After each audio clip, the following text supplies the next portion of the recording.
তখন রাস্তায় পেঞ্চি করে তোমার আমি কইছি কোন দোকানটা একটু বাড়াও। আমরা আর শাহেদ ভাই অনেকে মনে করতে পারেন যে পিচির দোকানও আইসেন, বিষয়টা ইলা নাই। আমরা আজকে থাকি বা গত কদিন আগ থেকেও আমরা তান্ডে আমরা পিচির দোকানের অভিভাবক ভাবি এবং পিচির দোকানের মাঝনে অভিভাবক মনে করেন। তো অভিভাবক সবসময় না আইবা, এটাও স্বাভাবিক। তো আইসেন হিসাবে ভাইয়া কিছু কইতা চাই। আসসালামু আলাইকুম, আমি মোহাম্মদ শাহেদ মোশাররফ, আপনারা কোটাই মিয়া। আপনারা জানেন আমি এদিনও আইছি। আর এটা হয়েছে কি আমি কইছিলাম না নিজে আমরা মিডিয়া পার্সন, মিডিয়ার রিলেটেড ইলগিয়া এই দোকানটা, এই পিচির দোকানটা। তো আজকে আমি সেদিন আইছিলাম আমার পিচির দোকানও আইয়া, আপনারা জানেন আমি সিঙ্গাড়া খাইয়া গেছি। আজকে লই আইছি আমি মদরিস বাইরে, ওদুকা মদরিস ভাই আইছে কইছে আউকা মানে ওইখানে আমার মইনুদ্দিন আকরাম ভাই, এরপরে হইল গিয়া আমার বুরুমিয়া ভাই তো আপনারা সবাই তফুর আলী ভাই, মতই ভাই এদিন আসলা আমার রুবেল ভাই। তো যাই হোক, আমরা আজকে আইছি আমরা বন্ধু বান্ধব সব মিলিয়া এবং ডেট করি আইছি।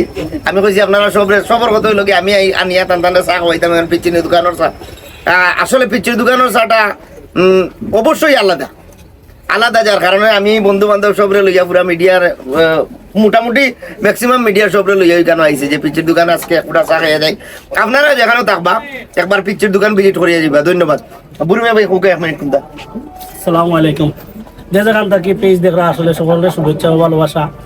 আসলে আমি ইলা লাইব যাই না, আপনার সাহেব ভাই জানেন আমি লুকাইয়া থাকতে পছন্দ করি। যাক সাহেব ভাই হচ্ছেন আর কেন আপনারা সিলেটর আমরা জনপ্রিয় অভিনেতা বেলাল আহমদ মুরাদ। আর পিচির দোকান আসলে বাইরাল, আমরা তো কাজ করি নাটক লইয়াও সবসময় থাকি। তো আমরা জানি অবশ্য বাইরাল। আর চাটা খাইলাম, আসলে ভালো লাগছে চাটা। আপনারা আইবা যে দেখান থাকবা পিচির দোকান। আর পিছিয়ে যা কইছিল ও দোকান, ওই রাস্তা থাকি ও দোকান আইবা ইনশাল্লাহ, আইলে দেখবা না কেন। আর আমরা সিলেট মিডিয়ার সব আইসি কেন মাঝে সবও আছি ইনশাল্লাহ। আসসালামু আলাইকুম। আসলে পিচির দোকান আইছি, কিন্তু পিচির দোকান আর পিচির দোকান রয়েছে না, কেন দেখা আমার সব বড় বড় মানুষগুলোর দোকান। আপনার দোকান অবশ্যই আপনারা আইবা, আপনারাও পাইবা মাঝে মধ্যে আইয়া। আর ইনশাল্লাহ আপনার দোয়ায় পিচির দোকান অনেক এগিয়ে আছে, আরো এগিয়ে যাইব। ভাই খুব ভালো লাগলো। আমরা সিলেটের যে নাটকের ইন্ডাস্ট্রি যারা রত্ন যারা হয় সব অকল আইসেন, কিংবদন্তি আছেন জীবন্ত, এবং তাদের নাটক দেখি আমরা বড় হয়েছি। ভালো লাগলো পিচির দোকান আইসেন, এবং এই যে একজনের প্রতি আরেকজনের ভালোবাসা, এটাই আমরা ইন্ডাস্ট্রি আরো উপরে তুলবো আমি বিশ্বাস করি। আচ্ছা পিচির দোকানের মাঝে আমরা যে আজকে তোমার কেন আইছি, আমরা সব মিডিয়ার মোটামুটি ম্যাক্সিমাম আইছি পরিচিত সব। তো তোমার কি ভালো লাগে না? খুব ভালো লাগে আমার ভাই তোর আইছে পিচির দোকান লোকেশন হলো গিয়া তোমার এসে তোমার তখন রাস্তায় পেঞ্চি করে তোমার আমি কইছি কোন দোকানটা একটু বাড়াও।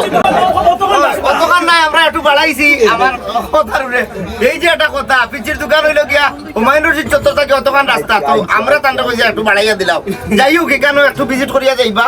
সুন্দর একটা ইউ আছে, বিকাল টাইম হইলে অন্তত পক্ষে আপনারা একটু রিল্যাক্স করিয়া ভিজিট করিয়া যাইবা। আর আমরা লাগে দোয়া করবা পিচির দোকানের উত্তর সাফল্য কামনা করি। ইয়াল্লা আমার মদরিস ভাই রয়েছে। আসসালামু আলাইকুম। সপ্তাহ বাদে পিচির যে দোকানটা, এটা আমার বাড়ির খান্দাত, কিন্তু দুঃখের বিষয় আমি একলা আইছি না। কিতা লাগে আইছি না, একলা আইলে আমি ফিল পাইতাম না। আমার কথা যে আমার সব করবে আমার বন্ধু বান্ধব লইয়া আইনি বিদায় গিয়ে আজকে ডেট করি, কিন্তু আমরা এই আইছি।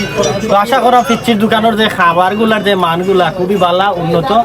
আপনারা সবাই অন্তত একবার ভিজিট করে যাইবা। ধন্যবাদ।